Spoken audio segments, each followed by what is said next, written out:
Hare Krishna. Welcome back to our channel ISKCON Blantyre, where we are currently discussing the appearance and pastimes of Lord Narasimhadeva.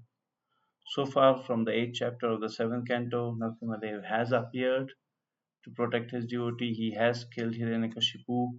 He is very, very angry. He is sitting on the throne of Hiranyakasipu because Hiranyakasipu is ultimately his own person, Mr. Jai from Vaikuntha. And we have read till text 46, 45. Today we'll read text 46 onwards from the 8th chapter of the 7th canto of the Srimad Bhagavatam. So let's read. Text 46. The inhabitants of Vidyadhara Loka prayed. So far we have seen Lord Brahma pray, Lord Shiva pray, people from Siddha Loka pray, people from Pitra Loka pray. Now is from Vidyadhara Loka. Our acquired power to appear and disappear in various ways according to varieties of meditation was banned by that foolish Hiranyakashipu because of his pride in his superior bodily strength and his ability to conquer others. Now the Supreme Personality of Godhead has killed him, just as the demon were an animal. Unto that supreme pastime of unto that supreme pastime form of Lord Narasimhadev, we eternally offer our respectful obeisances. There is no purport, so we'll go ahead. The inhabitants of Nagaloka said, the most sinful Hiranyakashipu took away the jewels on our hoods and all our beautiful wives. Now, since his chest has become pierced by your nails, you are the source of all pleasure to our wives. Thus, we together offer our respectful obeisances unto you. Purport commentary by Srila Prabhupada. No one is peaceful if his wealth and wife are forcibly taken away.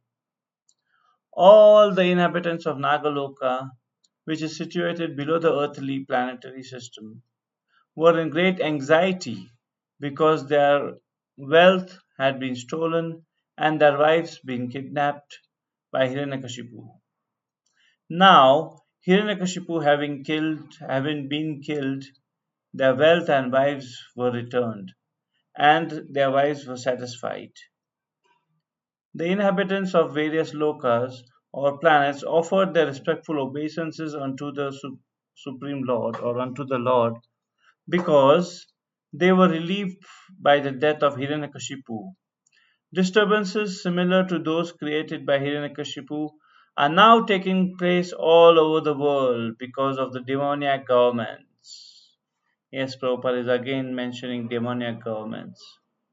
As stated in the 12th canto of the Srimad Bhagavatam, the men of the governments of Kali Yuga are no better than rogues and plunderers. Thus, the populace will be harassed.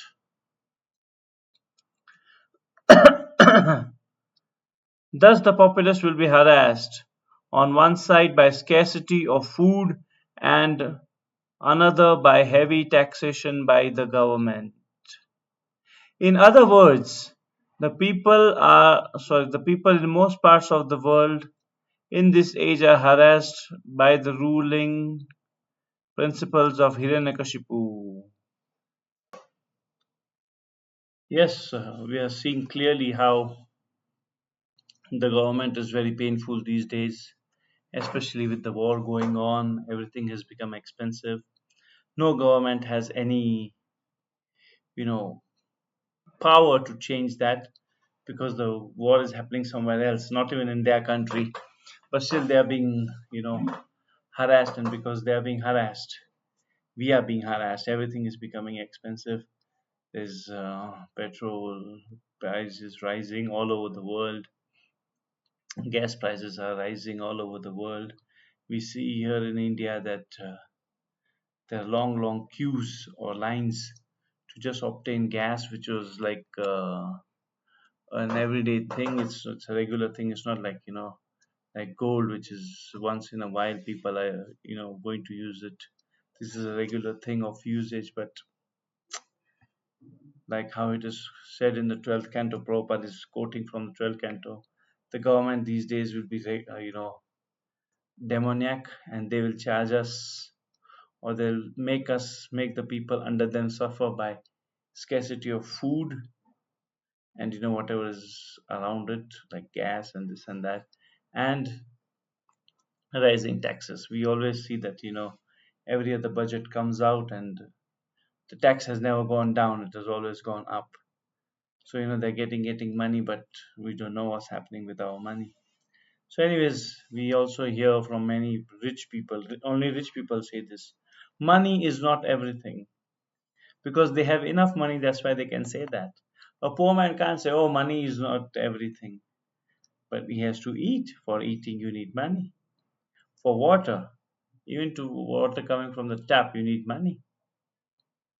Without money, you will not be getting water, because the water boards of your own city council will, cut off if you don't pay the water bill. So everything is related to money, but money is not everything.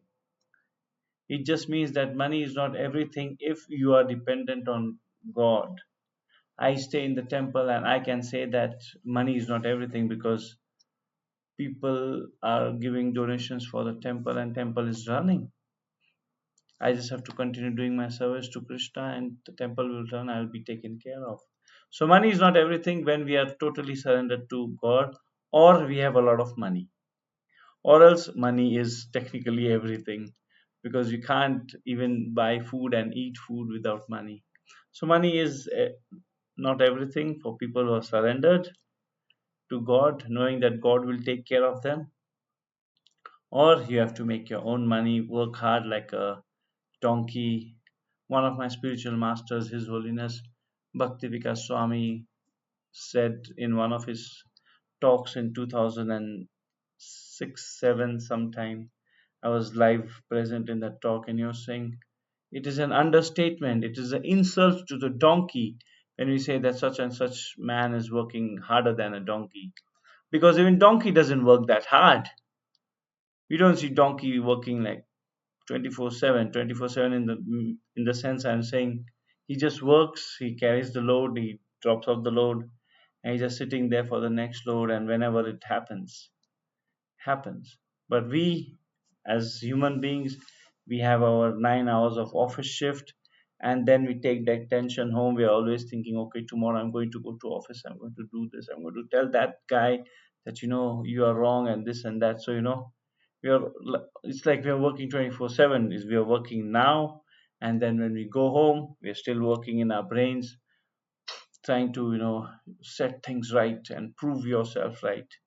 So yes, money is a painful thing. So we need water at least, even if you're doing intermittent fasting 48 hours, 72 hours, whatever hours, 1 week I'm doing intermittent fasting, but you still have to drink water. But and for drinking water also you need money. So money is everything when you are not surrendered to God. And when you're surrendered to God, God is supplying everything. So yes, let's go to the next sloka, text 47. Sorry, 48, because the 46 did not have a purport. Text 48. All the Manus, now these are the Manus, the progenitors of mankind, they are offering their prayers. All the Manus offered their prayers as follows: as your order carriers, O Lord, we, the Manus, are the lawgivers for human society. But because of the temporary supremacy of this great demon Hiranyakasipu, our laws for maintaining Varnashram Dharma were destroyed. O Lord, now that you have killed this great demon, we are sorry, kill this great demon, we are in our normal condition. Kindly order us, your eternal servants, what to do now. Purport commentary by Srila Prabhupada. In many places in the Bhagavad Gita, the Supreme Personality of Godhead refers to Varnashram Dharma of the four Varnas and four Ashramas. He teaches people about the Varnashram Dharma so that all of human society can live peacefully by observing these principles of the four social divisions and four spiritual divisions, Varna and Ashram, and thus make advancement in spiritual knowledge. Yes, this is very, very important. How Lord Krishna, how God Himself has given these divisions. Everybody is voting for classless society, everybody is equal. No, in our day-to-day life, we don't treat everybody equally. If we say everybody is equal, if children, adults, house help, everybody is equal, then technically children can drive the car. But no, under 18 or in some countries under 16 people are not allowed to drive a car. Why is this discrimination? This discrimination should not be there. If everybody is equal, the janitor in the school should be able to go up and teach the subjects of the teacher, and teacher should go and do the work of a janitor. That they don't do. Why? Because there is division of labor. Something is there's the difference between division of labor and what they say, you should take pride in your work. Pride in your work is very nice. I'm a house help. I'm going to help this house be clean so that when guests come, when devotees come, they can do their satsang, they can do their bhajans, and they can, I can get the blessings. Everything is about getting the blessings. But nowadays, because of people rooting for classless society, is very bad. Lord Krishna himself is saying in the Bhagavad Gita. Let me just pull up the shloka for you. In the Bhagavad Gita, 4th chapter, 13th shloka, he's saying, Chatur Varnyam Maya Shrishtham Guna Karma Vibhagasaha. So here he's trying to say, the translation Prabhupada has translated, according to the three modes of material nature and work associated with them.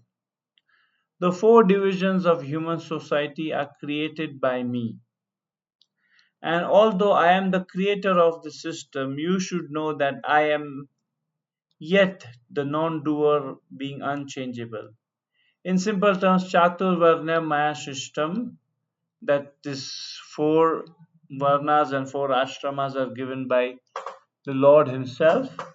And what are they based on? Guna, Karma, Vibhagasha. Vibhag, they made separations on the basis of guna and karma. What are your guna?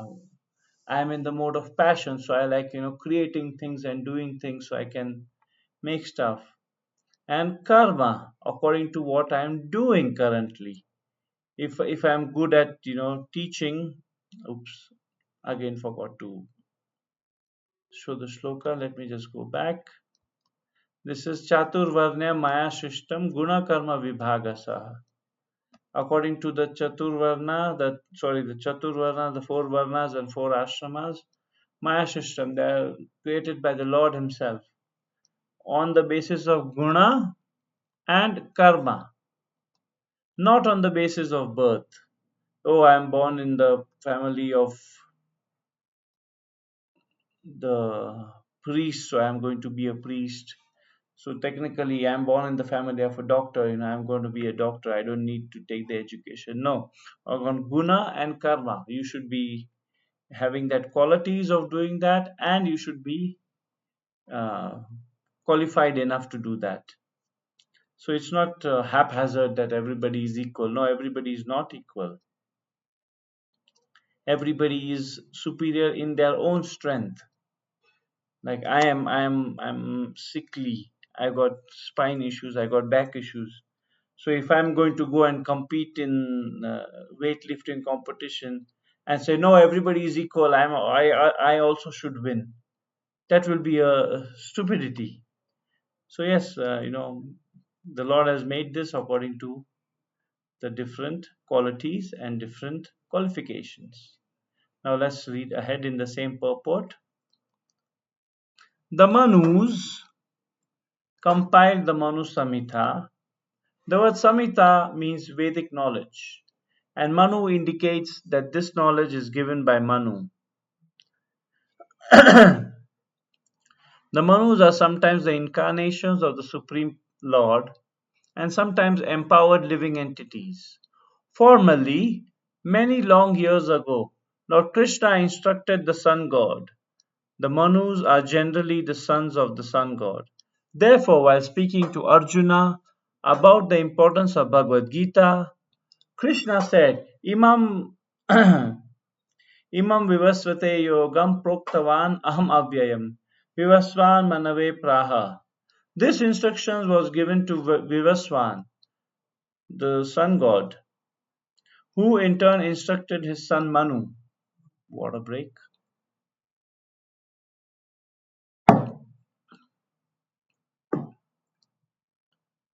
Manu gave the law known as Manu Samhita, which was full of directions based on Varna and Ashrama, concerning how to live as a human being. These are these are very scientific ways of life. But under the demoniac rule of Hiranyakasipu, human society breaks all these systems of law and order and gradually becomes lower and lower. Thus, there is no peace in the world. The conclusion is that if we want real peace and order in human society, we must follow the principles laid down by the Manu Samhita as confirmed by the Supreme Personality of Godhead Krishna. Yes, Manu Samhita is giving laws of mankind, how man should behave, how a woman should behave, how somebody in a Brahmana caste should behave, how a Kshatriya should behave. The Lord has given all these things through the Manus, and he himself is saying in the Bhagavad Gita that it is coming from him. Chatur Varna Maya Shishtam Guna Karma Vibhagasha. That is based on Guna and Karma, and they are non-interchangeable. They are non-changeable. You cannot, at any cost, have the janitor of the school teach as a teacher because he himself is uneducated. What is he going to teach the child? What is he going to teach my child? My child will learn only nonsensical things from him. So it's not interchangeable. The janitor must be respected because he's keeping the school clean, and the children can study with a peaceful mind that it's not dirty, it's all everything is clean. He is superior in that way. The teacher is superior in that way that he or she can project the teachings of the particular subject that he or she is teaching. But it's not interchangeable. Everybody is equal in the sense that everybody has equal importance. Everybody is not equal in the sense that okay, janitor can teach in the school, and the teacher is doing admin work, filing paper, and doing taking fees, and then the admin is going and cleaning the bathrooms and making sure everything is clean around us so that the teaching can go on. No, then it's going to be a very disastrous school. So everybody is equal in the sense that everybody's job is important, but not that everybody can do everybody's job. No, there should be guna and karma according to the guna, according to the qualities, and according to the karma, qualification to do something. Equality does not come from saying, "Oh, I'm equal, you are equal. Okay, come teach." I used to be a French teacher. Come teach French, and I'm going to go and clean the bathroom. That bathroom cleaner will not know anything about French in India because India is generally Hindi. Where I come from, Pune, there's Marathi, and there is English spoken. He's no way is he going to teach French. So division of labor and varnashram system, everything can become classless in the sense that we respect each other's work, not that we do each other's work and make a mess out of it. I won't be able to clean the bathroom properly. And the bathroom guy, I mean, the janitor will not be able to teach French at all, forget properly. Even reading the book and, just reading the book, he wouldn't be able to do because it's not, the language that he has learned. So, yes, everybody is important according to what they do. The janitor is very, very important because if there is no cleanliness, our brains don't work properly. The teacher is very, very important. I'm just taking a school because I'm coming from a school background. The teacher is very, very important because she is the one or he is the one who is giving the knowledge to the child so the child can grow up and in better education system and learn the ways of life. The admin of the school is also equally important because they are the ones who are doing, admission and going out and getting more children for the school and etc. So they are also very, very important. So when all these things work together, that's when the importance comes in and everything is going peacefully.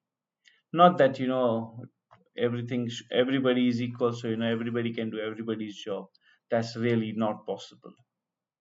Cool. So let's go ahead to text number 50, I think. 49. I think in my text 49 does not have a purport, so I have not made notes. Yes. Text 49. The Prajapatis offered their prayers as follows. Now the Prajapatis are offering prayers. O Supreme Lord, Lord of even Brahma and Shiva, we, the Prajapatis, were created by you to execute your orders. But we were forbidden by Hiranyakasipu to create any more good progeny. So Prajapatis are the ones who are creating, progenies or humans so that the world can be populated. Now the demon is lying dead before us, his chest pierced by you. Let us therefore offer our respectful obeisances unto you, whose incarnation is in the form of pure goodness, is meant for the welfare of the entire universe. Text 50, translation. The inhabitants of Gandharva Loka prayed. Now, Gandharva Loka inhabitants are also praying. Your Lordship, sorry. Your Lordship, now they are talking to the Lord, so they are mentioning the Lord as, Your Lordship, we ever engage in your service by dancing and singing in dramatic performances. But this Hiranyakashipu, by the influence of his bodily strength and valor, brought us under his subjugation. Now he has been brought to this low condition by your lordship. What benefit can result from the activities of such an upstart as Hiranyakashipu? Purport by Srila Prabhupada. By being a very obedient servant of the Lord, one becomes extremely powerful in bodily strength and effulgence, whereas the faith of demoniac upstarts is ultimately to fall down like Hiranyakashipu. Hiranyakashipu and persons like him may be very powerful for some time, but the obedient servants of the Supreme Personality of Godhead are like demigods, remain powerful always. They are victorious over the influence of Hiranyakashipu by the grace of the Supreme Lord. Yes, we are seeing how Prahlad Maharaj was a devotee and he was troubled so much by his father who was demoniac. But at the end, who is living and who is dead? So that's what Prabhupada is saying. At the end, the devotee or demigod is always above because he's being protected by the Lord. He's being blessed by the Lord. What else would somebody ask for? We do everything. I mean, I'm just reading from my notes. We do everything to attain peace. Is it not? We are going office, earning so much money, on Saturdays and Sundays we're going out for movies, or even if we are staying in, we are watching Netflix. Just calm yourself down, peace. People are doing yoga every morning and evening, or maybe morning or evening, so that their body can be pain free, and they can live a peaceful life. Everybody is doing everything for peace of mind. But here Prabhupada is saying at the purport, let me just project it. Here Prabhupada is saying, but the obedient servants of the Lord are like demigods, remain powerful always. They are victorious over influence of Hiranyakasipu by the grace of the Lord.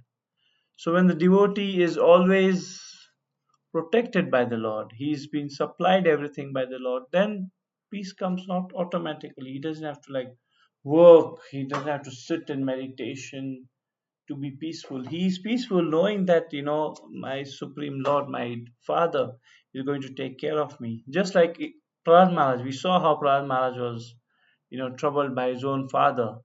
So much so that, his own father got his sword out in the beginning of this chapter to kill his son.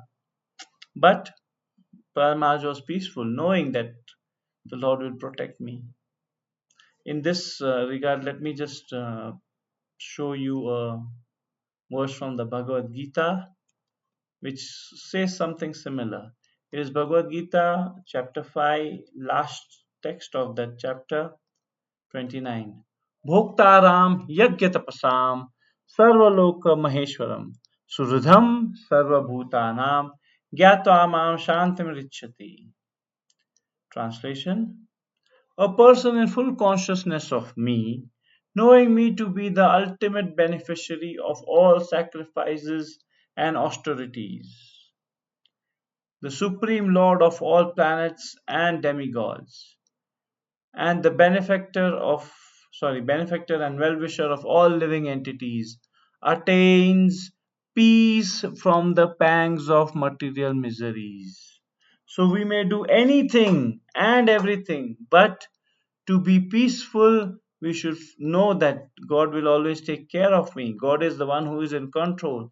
He is my well-wisher and benefactor. Benefactor means somebody who is always thinking good about us, and he's a well-wisher. He's wishing well always for us. So one who knows that, that God is doing all this for us. He's our benefactor. He's our well-wisher. He's our protector. Then nobody is worried. Half of the world is worried because of the war. Other half is worried because the war is affecting them directly and indirectly. But if one knows that, God is in control, everything will be okay, he is peaceful according to the Bhagavad Gita. So please, I request you all to read the Bhagavad Gita, chant Hare Krishna, and be happy. I'll see you tomorrow. Thank you very much.